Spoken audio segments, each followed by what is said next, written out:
जय हिंद दोस्तों। आज एक नए टॉपिक पे बात करेंगे। टॉपिक क्या है? तो सरकार एक योजना लेके आ रही है। योजना का नाम है मुख्यमंत्री वृक्षारोपण प्रोत्साहन योजना। तो इसके बारे में चर्चा करेंगे। जैसा आदेश आया वही आदेश की कॉपी को लेते हुए काम कर रहे हैं, ताकि आदेश की कॉपी से हम सीख सके कि पढ़ा कैसे जाता है, कैसे कैसे प्रावधान पढ़े जाते हैं। वही चीजों को फिर जो एनालिसिस करके एक्सपर्ट लोग रहते हैं हमारे, वो बुक्स में छापते हैं और उसको हम पढ़ते हैं। तो उससे अच्छा इस बार हम लोग क्या करने वाले हैं, जो आदेश है आदेश की कॉपी से ही पढ़ने की कोशिश करेंगे, समझने की कोशिश करेंगे क्या क्या चीजें हैं। यदि आप इस योजना का लाभ भी लेना चाह रहे हो तो भी आपके लिए ये वीडियो बहुत काम की रहेगी। साथ ही साथ अगर आप तैयारी कर रहे हो पेपर 2 की या पेपर 7 की, मेंस के पेपर 2 या पेपर 7 की, तब भी आपको ये काम आएगा। यदि आप प्री की तैयारी करना चाह रहे हो तो उससे क्या क्वेश्चन हो सकते हैं वो भी पॉइंट कवर अप होंगे। और व्यापम, यदि व्यापम में क्या क्वेश्चन उठ सकते हैं उसकी भी हम करेंगे। तो वनडे एग्जाम हो चाहे बड़े वाले एग्जाम हो, उनको हम लोग देखेंगे। तो सबसे पहले ये योजना यदि बात की जाए तो किसके अधीन आ रही है, कौन से मंत्रालय के अधीन आ रही है, तो पहले ही पेज पे आंसर मिल रहा है हम लोग को। वन एवं जलवायु परिवर्तन विभाग मंत्रालय, मतलब वन एवं जलवायु परिवर्तन मंत्रालय, इसके अधीन जो है ये योजना आ रही है। सबसे पहली बात, किनके लिए आदेश जारी किया गया है? तो समस्त कलेक्टर और समस्त वन मंडल अधिकारियों को ये आदेश जारी हो रहा है। तो इन्हीं लोगों के अधीन, मतलब जो अपने एरिया पे सबसे बड़े अधिकारी रहेंगे, उन्हीं के ये रहेंगे हमारे कलेक्टर और वन मंडल अधिकारी। इन्हीं के सहयोग से ये योजना जो है पूरी होने वाली है। उन्हीं के लिए जो टॉप मोस्ट लेवल के रहते हैं, उन्हीं के नाम से आदेश जारी होता है। फिर वो अपने सबॉर्डिनेट्स को, मतलब अपने नीचे काम करने वालों को योजना के बारे में समझाएंगे। तो अब सीधा बढ़ते हैं योजना की तरफ और योजना पे हम लोग काम करना शुरू करते हैं। तो सबसे पहले अगर बात करी जाए तो योजना के लिए जो हम बना रहे हैं एक अवधि या योजना क्यों हम लागू कर सकते हैं, उसके लिए सरकार क्या बता रही है। देखिए मोटिव क्या है सरकार का। सरकार बताती है कि वर्तमान में देश में प्रति वर्ष 45,000 करोड़ रुपए की लकड़ी का आयात होता है। इतनी लकड़ी है, 45,000 करोड़ रुपए की कीमत की लकड़ी जो हम विदेशों से मंगाते हैं।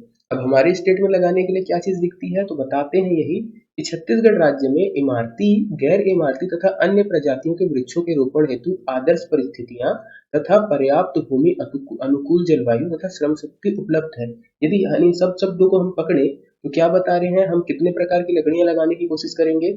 इमारती लकड़ियां, साथ ही साथ गैर इमारती लकड़ियां तथा अन्य प्रजातियों के वृक्ष। इमारती गैर इमारती को यदि आप हटा दे तो अन्य प्रजातियों के वृक्ष में जैसे क्या हो सकता है, आम हो सकता है, फलदार वृक्ष हो सकते हैं, औषधि वृक्ष। इनको उगाने के लिए, इनको रोपण करने के लिए हमारे स्टेट में आदर्श परिस्थितियां हैं। जैसा यदि आपको चाहिए कि क्या आदर्श परिस्थितियां होती हैं पेड़ को लगाने के लिए, तो क्या क्या होती है? पर्याप्त भूमि, पेड़ पौधे अगर आपको रोपण करना है तो भूमि होनी चाहिए। अनुकूल जलवायु, हमारे यहाँ की जो जलवायु है उष्ण कटिबंधीय जो बोलते हैं हम, आर्द्र और शुष्क, ये दोनों प्रकार की पाई जाती है कुछ कुछ मात्रा में, तो वो है। और श्रम शक्ति, लेबर पावर, हमारे यहाँ इस कार्यक्रम को, क्योंकि जो वृक्षारोपण करना है, पौधों को रोपण करना, लगाना और उनको देखना, मतलब उनकी देखभाल करना, ये सारी चीज क्या है, उपलब्ध है।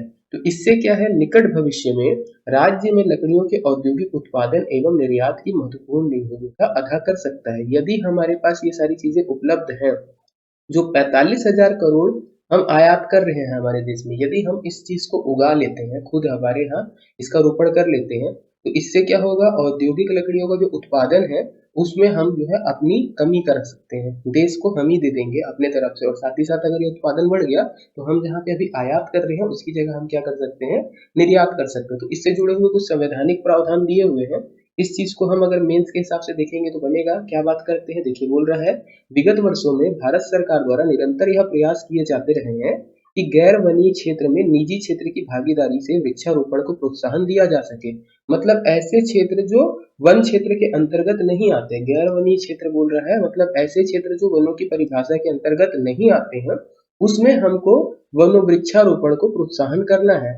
और सरकार ये करना कैसे चाहती है, तो निजी क्षेत्र की भागीदारी के साथ, मतलब निजी क्षेत्र इसमें सहयोग करे। सभी राज्यों को यह अनुरोध किया है, निरंतर किया जाता है कि वे निजी भूमि पर खड़े वृक्षों को काटने के लिए नियमों का सरलीकरण करें, ताकि निजी क्षेत्र वृक्षारोपण हेतु आकर्षित हो। मतलब क्या है, अभी ये बोलने की कोशिश कर रही सरकार, हम वृक्षारोपण तो कर रहे हैं, बट वृक्षारोपण का काम क्या है, 45,000 करोड़ का जो आयात हम कर रहे हैं बाहर से, उसको रोक सके। अब वृक्ष उगाएंगे तो वृक्ष काटने के भी नियम हमको क्या करना पड़ेगा, सरल बनाना पड़ेगा। क्योंकि अगर कहीं निजी क्षेत्र से अगर आप भूमि से पेड़ काटना चाहते हो तो अलग अलग नियम लग जाते हैं, अलग अलग नियम रहते हैं। तो इन नियमों का सरलीकरण किया जा सके, ताकि जो निजी क्षेत्र है बिना किसी कानून के पचड़े में फंसे हुए अपना काम कर सके। अभी क्या है, वृक्षों की कटाई के लिए आप देखिए संबंधी नियमों का सरलीकरण न होने से निजी भूमि पर वृक्षारोपण के कार्य को अपेक्षित गति प्राप्त नहीं हो सकी है। सीधी सी बात है, यदि लोगों को पौधे काटने के लिए, वृक्ष काटने के लिए मिलेंगे नहीं तो वो वृक्ष उगाएंगे क्यों? क्योंकि वृक्षारोपण भी कर रहे हैं। हमारा पूरा जो भी निजी क्षेत्र रहता है वो प्रॉफिट एंड लॉस पे काम करता है। यदि किसी उद्देश्य से उसको लाभ हो रहा है तो पक्का उस चीज के लिए काम करेगा, यदि लाभ नहीं हो रहा तो नहीं करेगा। वृक्षारोपण वाली बात आती है, अगर उसको वृक्षारोपण करने से लाभ होता है तो पक्का करेगा। अब वृक्षारोपण उसने वृक्ष उगाए, बाकी इमारती लकड़ियां लगा दी, बट उसका वो विपणन नहीं कर पा रहा है, काट के उसको बेच नहीं पा रहा, तो प्रॉफिट नहीं हो तो वो क्यों करेगा? उसकी जगह दूसरा काम करे। इसलिए क्या बोला जा रहा है कि सरकार ये कोशिश कर रही है कि जैसे भी करके इन नियमों को सरल बनाया जा सके। हम लोग आगे बढ़ते हैं नेक्स्ट पॉइंट की तरफ। याद रखिएगा मेंस में जो भी चीजें हैं एज इट इज अगर आप लिख दोगे आप मैक्सिमम नंबर जो है गेन कर सकते हो। अभी हम लोग एक वो बांध रहे हैं, क्या बोलते हैं, मोतियों की माला में अभी हम मोती पिरो रहे हैं, अभी एक समा बांध रहे हैं ये जो चीजों के होना है। तो ये उद्देश्य के अंतर्गत नहीं लेके इसको, केवल ये इंट्रोडक्शन है, प्रस्तावना है हमारे ऐसे की। बताता क्या है देखिए, नवंबर 2014 में भारत सरकार द्वारा इमारती गैर इमारती वृक्षों के रोपण तथा कटाई को बढ़ावा देने हेतु निजी क्षेत्र को प्रोत्साहित करने हेतु विस्तृत दिशा निर्देश जारी किए जा चुके हैं। मतलब सरकार ने जो दिशा निर्देश जारी किए कब किए हैं? 2014 में। इन निर्देशों के साथ साथ राज्यों द्वारा विभिन्न प्रजातियों के वृक्षों के रोपण एवं कटाई हेतु भी नियम बनाए गए थे। मतलब जो नियम है वो 2014 में बना हुआ है। अब छत्तीसगढ़ की बात करें तो छत्तीसगढ़ राज्य में निजी भूमि की 22 प्रजातियों को समस्त राज्य क्षेत्र तथा निजी भूमि की 22 प्रजातियों को राज्य क्षेत्र के 9 जिले में परिवहन हेतु परिवहन अनुज्ञा पत्र की अनिवार्यता से मुक्त किया गया है। बता क्या रहा है, दो क्षेत्र बता रहा है अलग अलग जमीन के हिसाब से। 22 प्रजाति निजी भूमि की और 22 प्रजाति कितने, 9 उसमें, ओके, 22 प्रजातियों को मिला के 9 जिलों में, छत्तीसगढ़ में जितने जिले हैं उसमें से 9 जिले में परिवहन के लिए अनुज्ञा पत्र की अनिवार्यता को मुक्त किया गया है। मतलब अगर आप जो भी भूमि से आप वृक्ष की कटाई कर रहे हो उसका ट्रांसपोर्टेशन तो करना पड़ेगा। अब एक जिला से अगर दूसरे जिला ट्रांसपोर्टेशन जा रहा है तो क्या लगता है, टोल टैक्स लगता है और वहां पे चेकिंग होती है टोल नाका पे। तो इस चीज के लिए जो परमिशन लगती है, परमिट जारी किया जाता है, तो बोला जा रहा है कि 9 जिलों में इस परमिट को सरकार क्या करी है, मना कर दी है। आप बिना परमिट के भी अब ले जा सकते हो, ऐसा बता रहा है इसी के अंतर्गत। और बोलते हैं निजी भूमि की 4 प्रजातियों के परिवहन अनुज्ञा पत्र जारी करने हेतु ग्राम पंचायत को अधिकृत किया गया है। 22 प्रजातियां 9 जिले में, जो पौधे की 22 प्रजातियां हैं वो 9 जिलों में ऐसे ही जा सकती है। बाकी जो 4 प्रजातियां हैं उनको ले जाने के लिए आपको परमिट किससे लेना पड़ेगा, बता रहा है ग्राम पंचायत से लेना पड़ेगा। इसके साथ साथ हम लोग अगर आगे नियम देखें तो इसमें और पॉइंट क्या आते हैं, राज्य में वृक्षारोपण को प्रोत्साहन देने हेतु भू राजस्व संहिता जो हमारी होती है, भू राजस्व संहिता, जिसमें हमारा लॉ कानून चलता है, पटवारी लोगों को पता रहता है, ओके, इसमें निजी भूमि पर वृक्षारोपण किए गए वृक्षों की कटाई का प्रावधान वर्ष 2002 में किए गए थे, किंतु कुछ प्रजाति के वृक्षों को छोड़कर अभी भी कटाई की अनुमति प्राप्त करना अत्यंत दुष्कर कार्य है। मतलब जब हम समा बांध रहे हैं तो समा हम कुछ इसी प्रकार से बांध रहे हैं कि हम हर एक चीज बता रहे हैं कि पहले हम ये काम कर सकते थे, 2002 से हम प्रयास कर रहे हैं, बट अभी भी क्या है, कुछ दिक्कतें आ रही हैं। उन दिक्कतों के कारण ये वृक्षारोपण का कार्यक्रम जो है इतना अच्छे से नहीं चल पा रहा है। तो ये सारे पॉइंट्स हैं। अब हम सीधा बढ़ते हैं आगे और उद्देश्य की तरफ आते हैं। इसको उद्देश्य क्या है, ये क्रियान्वयन कैसे होगा, ये सारे पॉइंट हम देखते हैं इसी से।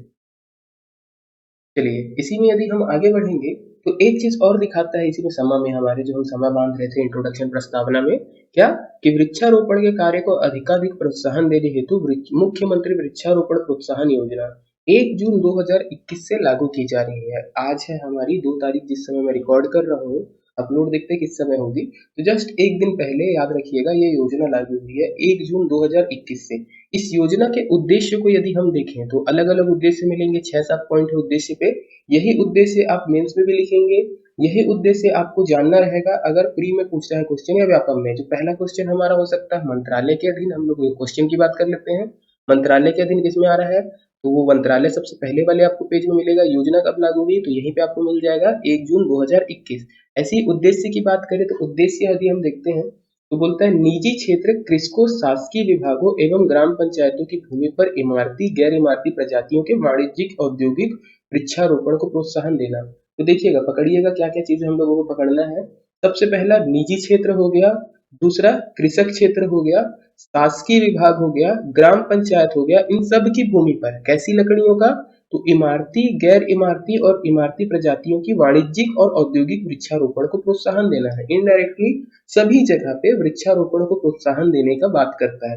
दूसरा चीज, अब वृक्षारोपण करेंगे तो क्या होगा, वृक्ष बनेंगे तो हमारा जो ग्रीन हाउस इफेक्ट है वो थोड़ा कम होगा, कार्बन उत्सर्जन जो है वो खींचेंगे कार्बन डाइऑक्साइड गैस को, तो इससे जो जलवायु परिवर्तन हो रहा है उसमें कमी आएगी। जो हमारी पृथ्वी का तापमान बढ़ते जाता है हर साल, जो बढ़ रहा है, जिसको हम ग्लोबल वार्मिंग बोलते हैं, जिसके कारण हमारी जो भी बर्फ है पिघलती है, जैसे अंटार्कटिक महाद्वीप का एक बड़ा टुकड़ा जो है अभी खिस के अलग हुआ है, तो ये विपरीत प्रभाव है जलवायु परिवर्तन के। तो ये क्या होगा, इससे पर्यावरण में सुधार होगा और ये जलवायु परिवर्तन जो हो रहा है उसके विपरीत प्रभावों को ये कम कर सकेगा।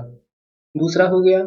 तीसरा चीज क्या बोलता है, कृषकों की आय में वृक्षारोपण के माध्यम से वृद्धि करते हुए उनके आर्थिक सामाजिक स्तर में सुधार लाना। अब किसान यदि अपनी भूमि पे फसल ले रहा है, साथ ही साथ वृक्षारोपण अभियान के तहत जुड़ता है, तो आगे हम देखेंगे 10,000 रुपए है किसान को जो मिलेगा उसकी प्रति एकड़ भूमि पे यदि वो वृक्षारोपण करता है। तो ऐसे हम करके क्या कर रहे हैं, उनकी आय में वृद्धि करने की कोशिश कर रहे हैं। इसके अलावा निजी भूमि पर रोपित तथा पूर्व से खड़े वृक्षों के पातन तथा काष्ठ के परिवहन नियमों को सुगम बनाकर नागरिकों की निजी भूमि पर रोपण हेतु आकर्षित करना। जैसे हम स्टार्टिंग में जब हम प्रस्तावना में बात कर रहे थे, क्या बता रहे थे कि निजी क्षेत्र के लोग क्यों नहीं कर पा रहे हैं इस चीज को, क्योंकि उनको पेड़ लगा दे रहे हैं तो काटने के नियम जो है उनको कठिन है। तो काटने का और ट्रांसपोर्ट करने का नियम, इसको हम आसान बना के कोशिश क्या कर रहे हैं कि हम ज्यादा से ज्यादा लोगों को आकर्षित कर सके कि वो आए और हमारे यहाँ जो है वृक्षारोपण करें, और इसके बाद जब वो वृक्षारोपण करेंगे, आकर्षित होंगे, तो जब उनको बेचेंगे तो उनकी भी आय बढ़ेगी। और क्या करना है, तो और करना है निजी तथा सामुदायिक भूमि पर वृक्षारोपण को बढ़ावा दिया जाएगा। ओके, निजी भूमि मतलब जो प्राइवेट व्यक्ति की है, सामुदायिक भूमि आप समझ सकते हो, सामुदायिक भवन वगैरह जो होते हैं, जो विशेष समुदायों के लिए बना रहता है, पर्टिकुलर वो किसी एक व्यक्ति की नहीं होती संपत्ति, समुदाय की रहती है, उन सभी भूमि पर वृक्षारोपण को बढ़ावा देना। काष्ठ का उत्पादन करना। ओके, काष्ठ के उत्पादन को बढ़ाया जाना। काष्ठ मतलब होता है लकड़ी, तो लकड़ी के उत्पादन को बढ़ाया जाना। काष्ठ के आयात में उत्तरोत्तर कमी लाना। धीरे धीरे धीरे धीरे जो लकड़ी है, लकड़ी के आयात में हम क्या करना चाह रहे हैं, कमी लाना चाह रहे हैं। 45,000 करोड़ रुपए जाता है हमारा, उसको हम काम करना चाहते हैं। वनों में उपलब्ध काष्ठ पर जैविक दबाव को कम करते हुए वनों को सुरक्षित रखा जाना। अब क्या है, एक नॉर्मल सी बात है, इसमें बहुत सारी चीजें आ गई हैं। हमको अगर अभी लकड़ियों की आवश्यकता पड़ती है तो हम कहाँ जाते हैं, जंगल जाते हैं, जंगल से काटने। तो इससे क्या है, एक जैविक दबाव बनता है हमारे बीच, वो एक पर्यावरण का वर्ड है जैविक दबाव। तो ये क्या हो रहा है, जो आपस में टकराव होता है उसका है। अब यदि हमें लकड़ियां घर के घर में मिल जाएंगी आसपास निजी भूमि पे या आस पड़ोस में काटने को, तो हम जंगल की लकड़ियां नहीं काटेंगे, इससे वनों का जो दबाव है, वनों का जो ह्रास है वो कम होगा। तो इसी चीज की बात करता है, आयात भी हम कम कर रहे हैं, साथ ही साथ वनों के दबाव को भी, जो हम जैव दबाव है उसको भी कम कर रहे हैं। पॉइंट और क्या आता है, वृक्षारोपण को बढ़ावा देकर बाढ़, अनावृष्टि आदि को नियंत्रित करना तथा भूमि के जल स्तर को ऊपर उठाना। अब हम सभी को पता है, जो पेड़ होते हैं, पेड़ की जड़ें क्या करती है, पेड़ की जड़ें मिट्टी को एकदम जोर से पकड़ के रखती हैं अच्छे से, तो जिससे जब भी बाढ़ वगैरह आने के चांस रहते हैं तो पेड़ उसको रोकते हैं। तो अगर आप पे कभी भी आप देखोगे जहां पर पेड़ों की कटाई हुई है अंधाधुंध, वहां पे बाढ़ आने की अधिक संभावना रहती है। तो पहला चीज हो गया, जब पेड़ लगेंगे तो बाढ़ नहीं आएगी और उससे बाढ़ रुकेगी। दूसरा, अनावृष्टि। कई बार जो पेड़ है वो वर्षा कराने में आकर्षित करते हैं बादलों को, जहां पर जंगल होगा वहां पे ज्यादा बारिश होगी। ये एक कॉन्सेप्ट काम करता है, यदि जंगल नहीं है, रेगिस्तान वाला एरिया है, तो बादल ऊपर से चले जाएंगे, उनको आकर्षित करने वाला कुछ भी नहीं रहेगा, तो इससे क्या होगा, अनावृष्टि, पानी नहीं गिरेगा, तो इसको कमी हो जाएगी। यदि आप वृक्षारोपण करते हो तो बादल आकर्षित होंगे और पानी गिराएंगे। जब बहुत ज्यादा जंगल बनेगा तब एक पेड़ नहीं कर पाएगा, ये चीज ध्यान रखिएगा। इसके अलावा भूमि के जल स्तर को ऊपर उठाना। अब जब पेड़ लगेंगे उनकी जड़ें जो अंदर तक जाती है, तो पेड़ की जड़ें अंदर तक क्यों जाती है, ताकि वो जमीन से पानी निकाल के ऊपर की तरफ खींच सके। तो इससे जब हमारा पेड़ पौधे लगेंगे बहुत ज्यादा, तो जल स्तर ऑटोमेटिक ऊपर आएगा। तो ये और उद्देश्य हो गए हैं, इसको भी देखेंगे हम लोग। और क्या है, तो उद्योगों की लकड़ियों की आवश्यकताओं की पूर्ति। जो उद्योग होते हैं, अलग अलग उद्योग चलते हैं जहाँ पे लकड़ियों की आवश्यकताएं पड़ती हैं। अब किसी जलाऊ चीज के लिए बने या फर्नीचर उद्योग के लिए, जैसे अभी जिसमें मैं पढ़ा रहा हूँ वो टेबल लकड़ी का ही है, तो इन सब उद्योगों के लिए क्या लकड़ियों की आवश्यकता होती है। अभी हम उसके लिए जंगल काटते हैं, तो उसकी पूर्ति हम कर सकते हैं वृक्षारोपण के द्वारा। बड़े पैमाने पर रोजगार सृजन। अब पेड़ लगा रहे हैं हम, वृक्षारोपण के लिए जब पैसा दे रहे हैं लोगों को, तो रोजगार उत्पन्न हो रहा है और जीडीपी में वृद्धि। जब वृक्षारोपण होगा, ये सारा काम होगा, इतनी सारी चीजें होंगी, तो जनरली लोगों की आमदनी बढ़ेगी। तो आमदनी बढ़ना, राज्य की आय बढ़ना, राज्य में उत्पादन बढ़ना, ये सारी चीजें क्या बढ़ाता है? जीडीपी। तो राज्य की जीडीपी में वृद्धि होगी। अब बात करते हैं योजना अंतर्गत पात्रता कौन है। ऐसे कौन लोग हैं जो ये योजना के अंतर्गत पात्र हैं, जिन लोग वृक्षारोपण अभियान में पार्ट ले सकते हैं, भाग ले सकते हैं? तो छत्तीसगढ़ के सभी नागरिक, छत्तीसगढ़ के जितने लोग हैं, ये सभी के सभी नागरिक जो है इस योजना के पात्र हैं। कैसे हैं? तो निजी भूमि की उपलब्धता के अनुसार तथा सभी ग्राम पंचायतें एवं संयुक्त वन प्रबंधन समितियां योजना के लाभ लेने हेतु पात्र हैं। ओके, तो पहला तो छत्तीसगढ़ के सभी नागरिक हैं पात्र होने के लिए। इसके साथ साथ जमीन की उपलब्धता के अनुसार, जितनी उनके पास जमीन है उसके अनुसार ये लोग भी पात्र हैं। जो सभी नागरिक है, जितनी जितनी जमीन रहेगी उतना उतना उसको मिलेगा। इसके अलावा जो चीज ध्यान रखना है, जितने भी हमारे यहाँ ग्राम पंचायत है छत्तीसगढ़ की, वो जो है इसके पात्र होते हैं। तथा संयुक्त वन प्रबंधन समितियां, ये जो है ये सारे लोग पात्र हैं। तो यदि क्वेश्चन आया पात्र कौन कौन लोग हैं, तो पहला तो सभी नागरिक, सभी नागरिक के साथ आपको याद रखना रहेगा पंचायत, और तीसरा प्रबंधन समितियां। ये लोग जो रहेंगे हमारे पात्र रहेंगे इस योजना की, ये इन लोग इस योजना का लाभ उठा सकते हैं। चलिए आते हैं प्रावधान पे। तो प्रावधान पे अलग अलग पॉइंट मिलेगा, तो प्रावधान पे एक पॉइंट हम लोग करते हैं क्योंकि ये उद्देश्य के जैसे ही चलेगा, और जो मेन है योजना का क्रियान्वयन, प्रावधान में वही पॉइंट रिपीट होंगे, तो हम लोग उसको करेंगे क्योंकि क्रियान्वयन और प्रावधान लगभग सिमिलर चीजें हैं। क्या बोल रहा है देखिए, वही चीज है, गैर वनीय क्षेत्रों में इमारती, गैर इमारती फलदार वृक्ष, बांस एवं अन्य लघुपज एवं अन्य औषधि पौधों का बृहद पैमाने पर रोपण किया जाएगा। कृषि वानिकी को प्रोत्साहन दिया जाएगा। कृषि वानिकी एक टेक्निकल शब्द है, उसको प्रोत्साहन देना है। कैसे देना है? तो इमारती लकड़ी लगा के, गैर इमारती लकड़ी लगा के, फलदार वृक्ष के पौधे लगाकर, बांस लगाकर, और जो अन्य लघु वनोपज आती है और औषधि पौधे आते हैं, जिनको अगर आप उगाते हो और उनसे जो भी प्राप्त प्रोडक्ट है उसको आप बेच के रेवेन्यू कमा सको। याद रखिएगा, रेवेन्यू आप कमा सकते हो, पैसा कमा सकते हो। वही चीज के पौधे को हमको वृक्षारोपण करना है। इस हेतु उच्च गुणवत्ता युक्त पौधे तैयार किए जाएंगे। तो प्रावधान के लिए सरकार ही आपको इन सारी चीजों के पौधे देगा। कैसे वाले? अच्छे वाले, अच्छी क्वालिटी वाले पौधे देगा, अच्छी नस्ल के। फिर बोलता है, जिस वन या राजस्व वन भूमि पर वन अधिकार पत्र जारी कर दिए गए हैं, उस भूमि पर भी हितग्राहियों की सहमति से इमारती वही सारी पौधों का रोपण किया जा सकेगा। मतलब कोई निजी व्यक्ति है तो उसकी बात हो गई।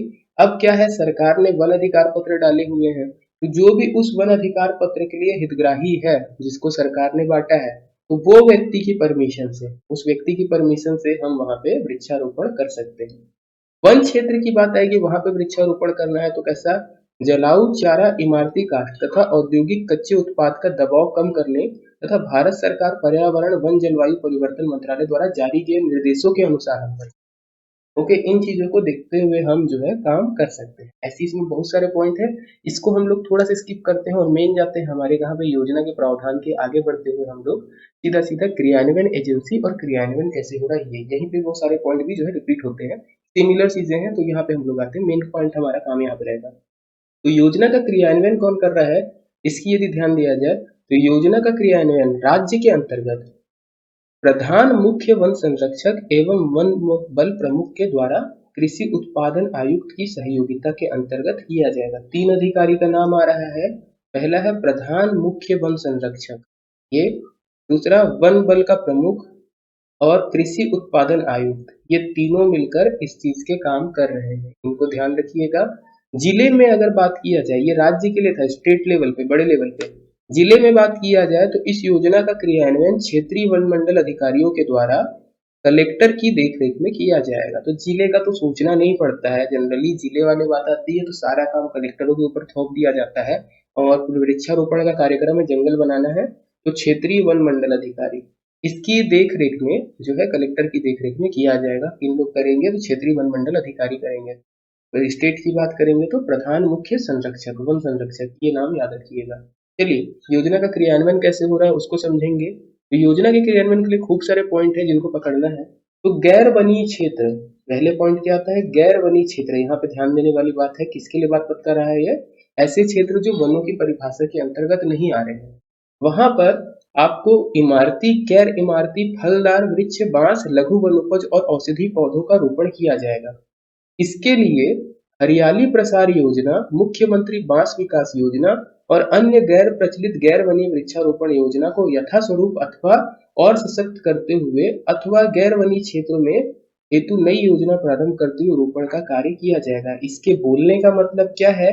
गैर वनीय क्षेत्रों पे हम सारी योजनाओं को मिला देते हैं। कौन कौन सी जो पहले से चली आ रही थी, हरियाली प्रसार योजना थी, मुख्यमंत्री बांस विकास योजना थी और कोई और योजना है, उन सबको यथास्वरूप मतलब जैसे थे वैसे ही रूप में या फिर और सशक्त करते हुए मतलब उस योजना को और मजबूत करते हुए वृक्षों का रोपण और ये सारा काम किया जाएगा। इसके लिए आवश्यकता अनुसार विभागीय एवं अन्य उपलब्ध बजट का भी उपयोग किया जा सकता है। मतलब सरकार हो सकता है आने वाले अपने बजट में इसके लिए कुछ अलॉट कर दे या फिर जो विभाग इस काम के लिए लगे हैं वो विभाग इसके लिए अपने से कोई बजट निकाल दे।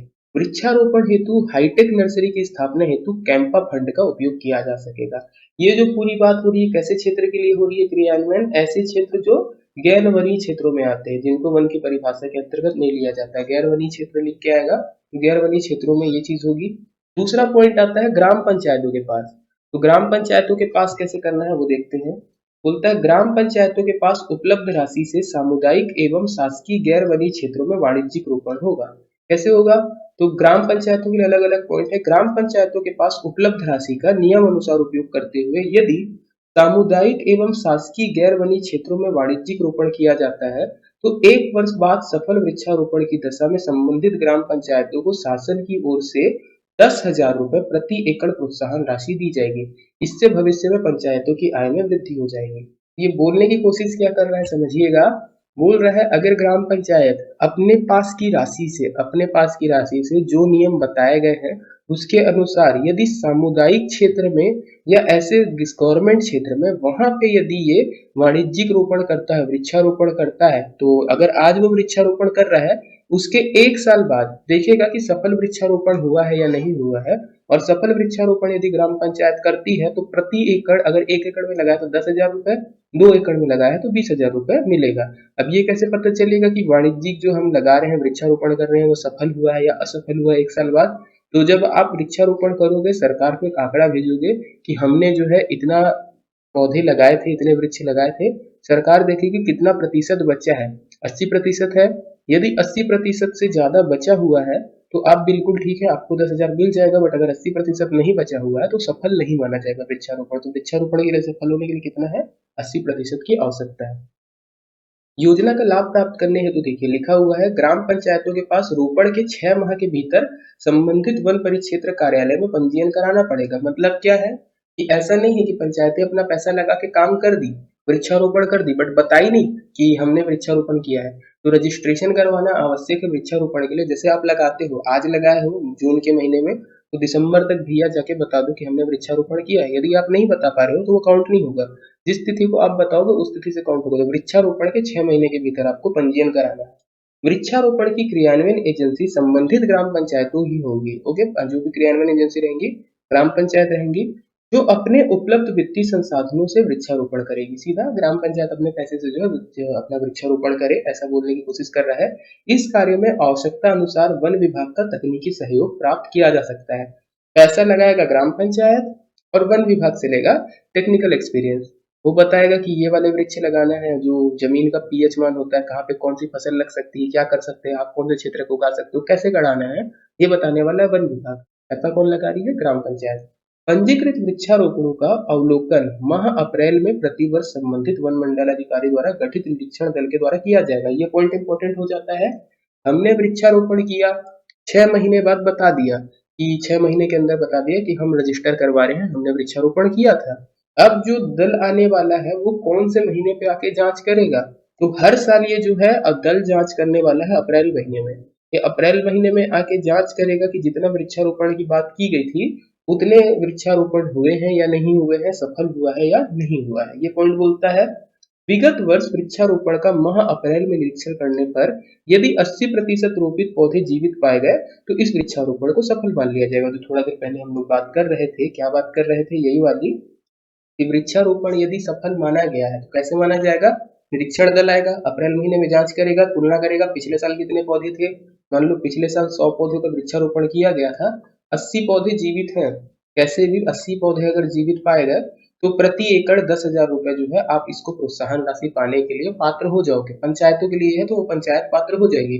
अगर 80% जीवित नहीं बचे हैं तो जो ग्राम पंचायत है वृक्षारोपण उसका सफल नहीं माना जाएगा और ये जो पैसा है नहीं मिलेगा। जांच कौन कर रहा है तो वो भी बता रहा है किसके द्वारा हो रहा है, वन मंडल अधिकारी द्वारा गठित निरीक्षण दल। कौन सेट करेगा, वन मंडल अधिकारी जो है निरीक्षित करने के लिए इसको सेट करेगा। चलिए आगे बढ़ते हैं, एक पॉइंट और देखते हैं।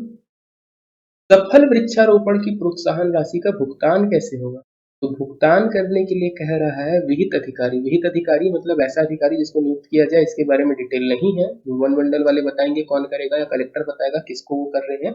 इनके द्वारा डीबीटी के माध्यम से होगा, डायरेक्ट बेनिफिट ट्रांसफर। सीधा आपका आधार नंबर लिंक्ड बैंक अकाउंट में खाते में सीधा पैसा जाएगा। अब पंचायत ले ली तो किसके खाते में जाएगा, तो ग्राम पंचायत के खाते में जाएगा। देखिए लिखा हुआ है ग्राम पंचायत के खाते में डीबीटी के माध्यम से जाएगा। मतलब कोई घूस वूस लेने वाली बात नहीं कि घूस तो 10,000 तुमको देते हैं, 8,000 हमको मिलना चाहिए, 2,000 हमको मिलना चाहिए, ऐसा नहीं। सीधा एक इंसान से दूसरे, एक बैंक से दूसरे बैंक में ट्रांसफर हो जाए। तो गूगल पे, फोन पे, पेटीएम, ये समझ सकते हैं। ग्राम पंचायतों के द्वारा स्वयं के संसाधनों से किए गए वृक्षारोपण की सफलता प्रोत्साहन राशि का भुगतान तथा रोपण क्षेत्र की सुरक्षा पोर्टल तथा इसके लिए ऐप बनाया जाएगा। मतलब इन सारी चीजों को चेक करने के लिए और इसकी सुरक्षा के लिए सरकार एक मोबाइल ऐप बनाने की भी बात कर रही है। प्रोत्साहन राशि का भुगतान शासन द्वारा निर्धारित बजट की मद से किया जाएगा। तो जो प्रोत्साहन राशि मिलने वाली है तो निर्धारित बजट की मद से किया जाएगा, मतलब सरकार इसके लिए बजट में अलग से फंड भी अलॉट करेगी। अगले वर्ष दिखेगा कि वृक्षारोपण के लिए सरकार ने जो है इतना रुपए फंड में प्रोत्साहित किया या इतना रुपए जो है प्रोत्साहन के रूप में डाला है, या वृक्षारोपण के लिए इतना रुपए सरकार ने अलॉट किया है, तो वो यहीं पे जाएगा। ये हुई किसकी बात, जब ग्राम पंचायत करती है तो ग्राम पंचायत के लिए ये वाले नियम चले। ऐसे ही यदि संयुक्त वन प्रबंधन समितियों द्वारा अगर किया जाए, दूसरी चीज आती है कौन, संयुक्त वन प्रबंधन समितियां यदि इसको करती हैं तब क्या होगा। तो संयुक्त वन प्रबंधन समितियों के पास उपलब्ध राशि से, मतलब अगर वो समितियां अपने पैसे से कर रही हैं, गैर वनीय क्षेत्रों में वृक्ष वाणिज्यिक रोपण किया जाता है, वाणिज्यिक रोपण वही चीजें हैं, तो एक वर्ष बाद सफल वृक्षारोपण की दशा में संबंधित समिति को शासन की ओर से 10,000 रुपए प्रति एकड़ प्रोत्साहन राशि दी जाएगी। वही चीज है, आप चाहे ग्राम पंचायत करें चाहे समितियां करें, अगर सफल वृक्षारोपण हो गया तो 10,000 रुपए जो है आपको मिलेगा। ओके, बाकी सारे पॉइंट सेम रहेंगे कि आपको जो है पंजीयन कराना पड़ेगा कितना, वृक्षारोपण किए उसके 6 माह के अंतर्गत। ओके, क्रियान्वयन एजेंसी भी सेम ही होगी, आपकी संयुक्त वन प्रबंधन समिति होगी जो अपने उपलब्ध वित्तीय संसाधनों से वृक्षारोपण करेगी और तकनीकी सहयोग के लिए किसके पास जाएगी, वन विभाग के पास। सेम चीज हो रही है। पंजीकृत जो वृक्षारोपण का अवलोकन है वो कब होने वाला है, अप्रैल महीने में होने वाला है, पुराना ही पॉइंट आ रहा है। और निरीक्षण दल आएगा, निरीक्षण दल भी क्या करेगा, सफलता कैसे बताएगा, तो सेम है। यदि 80% अप्रैल माह में जब हम जांच कर रहे हैं, पिछले बार जब अप्रैल माह में थे जितना अवलोकन किए थे, यदि 80% जीवित पाए गए हैं तो 10,000 रुपए का जो है भुगतान जो है आपको कर दिया जाएगा। और वही चीज आती है फिर से कैसे मिलेगा, तो डायरेक्ट बेनिफिट ट्रांसफर के माध्यम से आपको जो चीजें हैं ये वाली मिलने वाली। इतने पॉइंट हैं। और वो जो ऐप बनेगा वो सारी चीजें भी सेम आती है। अब जो सबसे बड़ा वाला पॉइंट आता है यहाँ पे है चौथा नंबर का, धान के बदले वृक्षारोपण। हम लोग सभी को पता है कि छत्तीसगढ़ में धान का उत्पादन इतना ज्यादा होता है, धान के उत्पादन में हम लोग इतने सरप्लस है, सरकार खरीद लेती है, बेच नहीं पाती है। तो उसी चीज को हम लोग देख रहे हैं, बोल रहा है जिन किसानों ने खरीफ वर्ष 2020 में धान की फसल ली हो, ओके, जो इस साल 2020 मतलब पिछले साल जिन्होंने धान की फसल लगाई थी अपने खेत में तथा न्यूनतम समर्थन मूल्य योजना अंतर्गत धान का विक्रय करने के लिए विधिवत पंजीयन कराया हो तथा धान का विक्रय किया हो। मतलब ये उन किसानों के लिए है जो लास्ट ईयर धान की फसल बोए हैं, धान की फसल बोने के बाद क्या करे थे, तो धान की फसल को रजिस्टर करवा के सरकार को बेचे हैं, बेचे भी हैं। यदि वे 2021-22 में अपने खेतों में वर्ष 2021-22 में आगामी वर्षों में वृक्षारोपण करते हैं तो उन्हें 3 वर्षों तक 10,000 रुपए प्रति एकड़ की दर से प्रोत्साहन राशि दी जाएगी। बोल क्या रहा है, फिर से एक बार समझिएगा। पिछले साल 2020 में यदि किसी ने धान की फसल ली थी, सरकार को पंजीयन करा के सरकार को धान बेचा था, तो वो जो है इस चीज के लिए पात्र हो जाएगा। कैसे पात्र होगा, यदि वो 2021-22 मतलब ये वाले सेशन में अपने जो है और आने वाले सीजन में वृक्षारोपण करता है। अब वो धान की फसल की जगह क्या कर रहा है, जिस खेत में धान की फसल लगाया था उसकी जगह वृक्षारोपण करता है, तो आने वाले 3 साल तक लगातार उसको आने वाले 3 साल तक लगातार 10,000 रुपये प्रति एकड़ दिया जाएगा। प्रति एकड़ प्रति वर्ष मतलब हर साल 10-10 हजार रुपये उसको मिलेगा 3 साल तक। वृक्षारोपण हेतु पंजीकृत संपूर्ण क्षेत्र में धान का रोपण न करते हुए विहित मापदंड के अनुसार वृक्षारोपण किए जाने पर ही किसान को प्रोत्साहन राशि पाने हेतु पात्र होगा। मतलब वो जो भी बोलेगा, कैसा मापदंड है सरकार डिसाइड करेगी, कितने कितने क्षेत्र पे लगाना है। तो अगर आप उन मापदंडों के अनुसार ही आपने वृक्षारोपण किया है तब आपको पैसा मिलेगा, नहीं तो नहीं मिलेगा। धान की फसल के स्थान पर वृक्षारोपण करने पर किसान शासन की अन्य योजनाओं का भी लाभ प्राप्त कर सकेगा। जो भी चीजें हैं वो भी कर सकेगा। कृषक के द्वारा किए गए वृक्षारोपण के साथ इंटरक्रॉपिंग में धान को छोड़कर अन्य फसल ली जा सकेगी। ये पॉइंट इंपॉर्टेंट हो जाता है। सरकार क्या बोल रही है, धान की फसल के बदले आप वृक्षारोपण करो। ऐसा बोलती है कि धान छोड़े, जब आप फसल लगा रहे हो वृक्षारोपण कर रहे हो, धान की फसल की हटाए आप कोई और फसल लगा दो, इंटर क्रॉपिंग कर दो, तब भी आपको हम जो है दे देंगे, प्रावधान के अंतर्गत राशि दे देंगे, आप उसकी टेंशन मत लीजिए। सिर्फ धान नहीं लगाना है आपको, ये बोलूंगा। योजना अंतर्गत लाभ प्राप्त करने के लिए क्या बोल रहा है, तो देखिए फिर से, योजना अंतर्गत लाभ प्राप्त करने हेतु कृषकों को निर्धारित समयावधि में संबंधित पोर्टल में पंजीयन कराना होगा। अपंजीत कृषकों को योजना अंतर्गत प्रोत्साहन राशि प्राप्त करने की पात्रता नहीं होगी। कह दे रहा है कि अगर आपको लाभ पाना है तो अवधि आपको डिसाइड करना है, कि निर्धारित जो भी शासन अवधि डिसाइड करेगा उस अवधि के अंतर अंदर आपको बताना है कि हम जो है पंजीकृत करवाना चाह रहे हैं इस योजना के लिए। ओके, तो ये योजना की अवधि कितनी लिखी हुई है यहाँ पे ऐसे आपको दिख नहीं रहा है, फिर भी हम लोग मान के चलेंगे कितना है, 6 महीना है। एक क्योंकि बाकी दो के लिए 6 महीना था, तो इसके लिए भी हम कितना मान के चलेंगे, 6 महीना। ओके, फिर क्या बोलता है, योजना अंतर्गत धान खरीफ फसल बदले वृक्षारोपण करने के लिए सभी श्रेणी कृषकों को प्रपत्र 1 में जानकारी, आवश्यक अभिलेख एवं घोषणा पत्र के साथ निर्धारित समय में पंजीयन कराना होगा। तो पंजीयन कराने के लिए बता दे रहा है कैसे कैसे होगा, आगे हम लोग देखेंगे, उस चीज का भी है। ग्रामीण कृषि विस्तार अधिकारी तथा विहित अधिकारी द्वारा पंजीकृत रकबे का गिरदवारी का सत्यापन किया जाएगा। जो भी अधिकारी है ये जांच करने आएगा, आपका कौन है उसमें, ग्रामीण कृषि विस्तार अधिकारी, एक नाम ये दे दिया है। और इसके अलावा जो विहित अधिकारी दौड़ाएगा पटवारियों को, इन लोग क्या करेंगे, जितना रजिस्टर बता रहा है कि इतने में हमने जो है वृक्षारोपण किया धान के बदले, तो वो जाके निरीक्षण करेगा। निरीक्षण में यह अनिवार्य रूप से देखा जाएगा कि वृक्षारोपण हेतु संपूर्ण पंजीकृत रकबे में वृक्षारोपण किया गया है कि नहीं। मतलब जो आया है आपका चेक करने, पटवारी मान लो या विस्तार अधिकारी है, वो जरूर आके देखेगा कि आपने वृक्षारोपण किया है या नहीं किया है, तथा पंजीकृत रकबे में आंशिक रूप से भी धान का रोपण नहीं किया गया है। यदि आपने थोड़ा सा भी धान लगा दिया है तो आप उसके लिए क्या हो जाओगे, इनएलिजिबल हो जाओगे, आपको नहीं मिलेगा। तो जहां पे भी आप वृक्ष लगा रहे हो वहां पे वो जरूर देखेगा कि धान तो नहीं लगाया है। ऐसी स्थिति में वास्तविक रकबे में वृक्षारोपण के अनुसार प्रोत्साहन राशि का भुगतान किया जाएगा। मतलब आपने पंजीकरण में लिखा था 10 एकड़, आपने 10 एकड़ में से 9 एकड़ में लगाया है, तो समझिएगा 9 एकड़ में आपने वृक्षारोपण किया है। वो जो जांच करने वाला है वो पाया 9 एकड़ में, तो आपको 9 एकड़ के हिसाब से पैसा मिलेगा, 10वें एकड़ में नहीं मिलेगा। प्रोत्साहन की राशि का भुगतान फिर से बात करता है, बजट से निकलेगा तो बजट में अलॉट होगा। वृक्षारोपण की उपयुक्त प्रजाति के चयन के संबंधित उचित परामर्श के लिए कृषकों को आवश्यकता अनुसार निर्देश दिए जा सकते हैं। परामर्श जो है कहीं से भी किसान जो है ले सकते हैं, जनरल वन मंडल अधिकारी के पास तो नहीं जाएंगे हम लोग, आसपास के जो भी अधिकारी रहेंगे आके बताएंगे ये वाला फल लगाओ, ये वाला वृक्ष लगाओ। आप वैसे किसान होशियार होते हैं, उनको पता रहता है कि क्या काम करना है, अब उन्हीं को उनका काम हम नहीं सिखा सकते। चलिए, धान की फसल के बदले वृक्षारोपण हेतु प्रोत्साहन राशि का भुगतान कैसा होगा इसके बारे में बात करेंगे। तो जब किसान धान की फसल के बदले लगा रहा है तो विहित माह में निरीक्षण कर प्रोत्साहन राशि का भुगतान किया जाएगा। अभी जो ये चीजें हैं, ये किसान वाला जो फसल का आ रहा है, फसल के बदले प्रोत्साहन राशि का, इसके लिए सरकार ने मंथ जो है डिसाइड नहीं किया है। जनरली क्या होता है, खरीफ फसल की बात कर रहे हैं हम लोग, जो जून जुलाई के महीने में बोई जाती है और अपनी सितंबर अक्टूबर नवंबर के आसपास कटती है।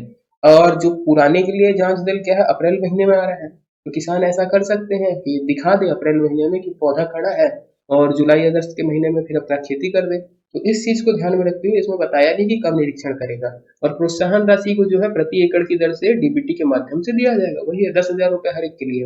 अब आती है समितियां जो इस योजना का क्रियान्वयन कर रही है। कौन कौन सी समिति कर रही है, तो एक राज्य स्तर की समिति बनेगी। तो राज्य स्तरीय समिति को पहले समझते हैं। नाम क्या रहेगा समिति का? राज्य स्तरीय अनुश्रवण समिति। ये योजना को प्रभावी क्रियान्वयन के लिए, निगरानी के लिए तथा अंतर विभागीय समन्वयन हेतु मुख्य सचिव छत्तीसगढ़ शासन की अध्यक्षता में निम्नानुसार राज्य स्तरीय अनुश्रवण समिति का गठन किया जाएगा। तो समिति क्यों बन रही है? सॉरी अटक रहा था मैं। समिति क्यों बन रही है? तो इस योजना के प्रभावी क्रियान्वयन के लिए, ये योजना ठीक से चले, इस योजना की निगरानी के लिए और अंतर विभागीय समन्वय के लिए। अंतर विभागीय समन्वय क्या होता है? जो आपके अलग अलग विभाग हैं, इंटरनल जो उनका काम है, उन लोगों में अच्छे से ट्यूनिंग बने, उनके लिए एक समिति का गठन किया जाएगा। समिति के बारे में यदि बोला जाए, समिति की संरचना कैसी है, तो अध्यक्ष रहेंगे हमारे मुख्य सचिव, चीफ सेक्रेटरी, मुख्य सचिव छत्तीसगढ़ शासन के, वो रहेंगे। सदस्य कौन कौन रहने वाले हैं? तो सदस्य रहेंगे जलवायु परिवर्तन विभाग के सचिव, इसके अलावा कृषि उत्पादन आयुक्त सचिव, वो कौन से वाले? कृषि एवं जैव प्रौद्योगिकी विभाग, ये सदस्य हैं। सदस्य सचिव कौन है? ये इंपॉर्टेंट हो जाएगा। प्रधान मुख्य वन संरक्षक, पर्यावरण से जुड़ा हुआ है, जंगल से जुड़ा हुआ है, तो जंगल में कौन? वन वाले, वन प्रमुख जो है ये सदस्य सचिव रहेंगे। अध्यक्ष का नाम इंपॉर्टेंट हो जाता है, कौन रहेगा? और सदस्य सचिव का नाम। बाकी और कौन है? तो वित्त विभाग के सचिव रहेंगे, राजस्व आपदा प्रबंधन के सचिव रहेंगे, खाद्य उपभोक्ता विभाग के सचिव रहेंगे, सहकारिता विभाग के सचिव रहेंगे, सब सेक्रेटरी हैं। पंजीकृत सहकारी संस्थाओं के रहेंगे और संचालक लोग रहेंगे, संस्थागत वित्त। इतने सदस्य हमको मिलने वाले हैं। साथ ही साथ और एक पॉइंट होगा इसके अंतर्गत, देखते हैं। संचालक कृषि एवं जैव प्रौद्योगिकी के सदस्य रहेंगे, विभाग के सदस्य रहेंगे हमारे। इसके अलावा संचालक उद्यानिकी शासन के नामांकित 2 विषय विशेषज्ञ, ये पॉइंट इंपॉर्टेंट होगा। जो विषय विशेषज्ञ हैं, जिनको वृक्षारोपण का विषय के बारे में अच्छी सी जानकारी रखते हैं, विशेषज्ञ हैं, उनको जो है सदस्य बनाया जाएगा। और शासन के द्वारा नामांकित 2 कृषक प्रतिनिधि, ये सारे रहेंगे। तो यदि क्वेश्चन आएगा राज्य की टीम के अंतर्गत कौन रहते हैं, ये पूछता है मेंस में सीधा 7 नंबर के पेपर में कि कौन थे, तो इसी तरीके से पूछेगा। तो ये 14 लोगों के नाम इंपॉर्टेंट हो जाएंगे, 14 लोगों के नाम डालना। इसके साथ साथ बोल क्या रहा है, आवश्यकता अनुसार अन्य विभाग के अधिकारी, अन्य व्यक्ति को भी विशेष तौर पे आमंत्रित किया जा सकता है। अगर लगेगा तो अन्य विभाग के अधिकारियों को और अन्य व्यक्तियों को भी इसमें आमंत्रित किया जा सकता है। ऐसे ही इनके दायित्व देखेंगे, इनका दायित्व क्या है, ये काम क्या करेंगे। तो योजना की क्रियान्वयन की सफल रणनीति तैयार कर समय समय पर निर्देश प्रसारित करना। ये समिति जो है गाइडलाइन जारी करेगी कैसे ये योजना को हम सफल मतलब पूरा अच्छे से प्रसारित कर सके, क्रियान्वित कर सके। योजना के क्रियान्वयन की समय समय पर समीक्षा करना और क्रियान्वयन में आने वाली बाधाओं को दूर करना। जनरली मान लो योजना बहुत अच्छी बनी है, बट कोई बाधा आ रही है, कोई तकलीफ हो जा रही है कि काम नहीं हो पा रहा, तो उसको कम करने के लिए ये वाला भी काम किया जाएगा। ऐसे ही राज्य के जैसे एक जिला स्तर अनुश्रवण समिति बनेगी, इसको भी हम लोग देख लेते हैं। जिला में है तो कलेक्टर होंगे हमारे जी। तो जिला स्तर अनुश्रवण समिति क्या करेगी, जिला स्तर पर, वो राज्य स्तर पे था, ये जिला स्तर पर योजना के सफल क्रियान्वयन एवं बाधाओं एवं शिकायतों के निराकरण के लिए कलेक्टर की अध्यक्षता में जिला स्तर समिति की गठित हो। तो जो पॉइंट बोले हैं वो सारी क्या है, उसके काम है, उद्देश्य है। अध्यक्ष देखेंगे कौन रहेगा, कलेक्टर रहेगा। सचिव कौन रहेगा, तो जिला मुख्यालय में पदस्थ वन मंडल अधिकारी, जो क्षेत्रीय वन मंडल अधिकारी होगा वो सदस्य सचिव रहेगा। बाकी और कौन कौन रहेगा, मुख्य कार्यपालन अधिकारी रहेगा जिला पंचायत का, उप संचालक रहेगा, उप संचालक उद्यानिकी विभाग का, प्रभारी अधिकारी भू अभिलेखशाला का, पंजीयन सहायक जो है पंजीयन सहकारिता विभाग का, लीड बैंक के अधिकारी रहेंगे और जिले के प्रभारी मंत्री द्वारा नामित 2 कृषक। ये खुल जाएगा, ये वाला याद रखिएगा। जिले के प्रभारी मंत्री द्वारा नामित 2 कृषक प्रतिनिधि, जो किसान प्रतिनिधि हैं उनको जिले के प्रभारी मंत्री जो है नामित करेंगे, उनके द्वारा ये सदस्य रहेंगे। नामांकित सदस्य नहीं रहेंगे, बोला जाएगा कि वो नामांकित है तो इनको दे दिया जाएगा, ये ध्यान रखिएगा। और बात किया जाए तो आवश्यकता अनुसार अन्य विभागों के अधिकारियों को भी आमंत्रित कर सकते हैं। अब जिला स्तरीय समिति के काम क्या होंगे, तो योजना का व्यापक प्रचार प्रसार करना, योजना के क्रियान्वयन की समीक्षा और निगरानी करना, इसके अलावा क्रियान्वयन में आने वाली बाधाओं को दूर करने और कृषकों से प्राप्त संख्याओं कठिनाइयों को निराकरण हेतु जिला प्रशासन के लिए हेल्प डेस्क और हेल्पलाइन स्थापित किया जाना। तो ये चीजें हैं इसके अंतर्गत। और बाकी चीजें अगर हम देखेंगे, खर्च कहाँ से निकलेगा, तो व्यय के संबंध में बोल रहा है पृथक से निर्देश जारी किए जाएंगे, खर्चा कैसे करना है, तो जनरली बजट में भी वो चीज आ जाएगी। अभी आदेश में इतना ही आया है, और जो भी किसान या जो भी व्यक्ति, जो भी पंचायतें इसका फायदा लिया जाना चाहती है, फायदा लेना चाहती है, तो उनके लिए फॉर्म का स्वरूप है। तो फॉर्म का स्वरूप यदि आपको करना है, तो आपको ये योजना का लाभ लेना है, तो आपको ये मिल जाएगा। ये पूरी योजना का जो आदेश आया है, ये मैं पीडीएफ के द्वारा प्रोवाइड कर दूंगा। अब जो क्वेश्चन आ सकते हैं एग्जाम में यदि हम उसकी बात करें तो पहला, योजना कब से लागू हुई, योजना लागू की अवधि, ओके, 1 जून रहेगी हमारी। योजना का उद्देश्य, उद्देश्य में 7 पॉइंट थे, वो 7 पॉइंट में से कोई एक अभी हम लोग बात कर रहे हैं प्री की या व्यापम की। योजना का उद्देश्य, योजना से संबंधित विभाग या मंत्रालय, राज्य स्तरीय समिति के सदस्य, इसको लिख लीजिएगा, राज्य स्तरीय समिति के सदस्य या अध्यक्ष। सेम रहेगा जिला के लिए, जिला स्तरीय समिति का अध्यक्ष या सदस्य कौन है, ये 2 क्वेश्चन उठ सकते हैं। इन दोनों के कार्य के बारे में भी हो सकता है पूछ दिया जाए। फिर योजना का चेक, योजना के लिए जो हम जांच कर रहे हैं, योजना के लिए जो जांच बैठ रही थी, किस समय वो लोग आके जांच कर रहे हैं, वो योजना के लिए पात्रता, कितने लोग हैं, कौन कौन लोग पात्र हैं, उनके बारे में बताएगा। योजना में प्रावधानित राशि जो 10,000 रुपये प्रति एकड़ की उससे मिल रही है वो, और कौन कौन सी योजना का मिला जुला रूप है या कौन सी योजनाओं को इसमें जो है ऐड कर दिया गया है, वो हो गया एक क्वेश्चन जो उठ सकता है। इसके अलावा किसान का जो धान के बदले आपका वृक्षारोपण, वो कार्यक्रम के बारे में आपसे पूछ सकता है। ये बात हो गई वन डे पे जिसमें एक लाइन पे आपको आंसर देना है। यदि मेंस की बात करेंगे तो पूरा आपको इस पे आ सकता है एसे पे लिखने के लिए, एक ये चीज हो सकती है। या यदि बोला जाए तो योजना का उद्देश्य आपसे दे सकता है 4 नंबर से 6 नंबर के क्वेश्चन में, जो 4 नंबर वाले क्वेश्चन आते हैं उसमें दे सकता है। इसके अलावा राज्य स्तरीय समिति के बारे में आपसे पूछ सकता है पूरी तरीके से, जिला स्तरीय समिति के बारे में बोल सकता है, या जो हम अलग अलग पढ़े हैं कि पंचायतों में कैसा काम होगा, इसके अलावा जो हमारे बाकी राजस्व वाले विभाग वाले कैसा काम करेंगे वो, यदि कृषि के बदले आप काम कर रहे हो, धान की फसल के बदले अगर इसको लगा रहे हो तो वो कैसे होगा, ये सारी चीजें जो है आपसे मेंस में पूछ सकता है लिखने के लिए डिस्क्रिप्टिव तौर पे। तो प्री और मेंस दोनों के हिसाब से हमने इसको कवर करने की कोशिश की है। यदि आप इस योजना का लाभ लेना चाहते हो तो ऊपर में जो फॉर्म है, ऐसे वाला फॉर्म जो है आपको मिल जाएगा। इस फॉर्म को आपको भरना पड़ेगा अपना आधार नंबर के साथ। तो आप देख सकते हैं, उम्मीद है यदि आप इस योजना का लाभ लेना चाहते हैं तो थोड़ी बहुत चीजें आपको समझ में आ गई होगी कि आप पात्र रहेंगे या नहीं रह पाएंगे। तो हमारा उद्देश्य आज का यही था कि हर एक तरीके से हम इसको जानकारी दे सके। वीडियो शायद थोड़ा लंबा बना है, तो उम्मीद करते हैं आप इसको पूरी देखेंगे। यदि आपको पसंद आएगी तो आप वीडियो को लाइक कर सकते हैं, कमेंट कर सकते हैं। साथ ही साथ यदि हमसे जुड़ना है तो हमारे टेलीग्राम ग्रुप, टेलीग्राम चैनल और व्हाट्सएप ग्रुप, इसकी मैं आपको लिंक दे दूंगा, तो आप वहां से इन दोनों को ज्वाइन कर सकते हैं। फेसबुक पे भी हमारा पेज है, तो फेसबुक को भी आप हमारे पेज को फॉलो कर सकते हैं, वहां पे भी हमें ज्वाइन कर सकते हैं। तो इतना ही था आज की वीडियो के लिए, अभी इसको समाप्त करते हैं। धन्यवाद, जय हिंद।